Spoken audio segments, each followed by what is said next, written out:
Watu waovu huweza kushika madaraka. Watu waovu huweza kuongoza kushika madaraka makubwa ya kisiasa. Watu waovu hawana aibu. Hata kidogo hawana aibu. Na watu waovu kwa kutokuwa na aibu wanafanikiwa kushika madaraka makubwa ya kisiasa. Na sababu kubwa ni kwamba watu wema wameamua kukaa kimya. Watu wema wameamua kufunga midomo. Watu wema wameamua kufiata mikia. Watu wema hawako tayari kupigania haki. Matokeo yake watu waovu wanakuwa na nguvu.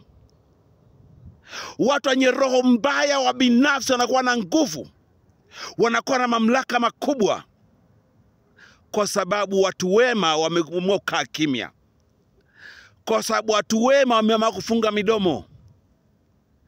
Watu wema hawako tayari kuingia matatizoni. Nimemaliza. Baba yenu Clemence Mwandambo. Nimemaliza.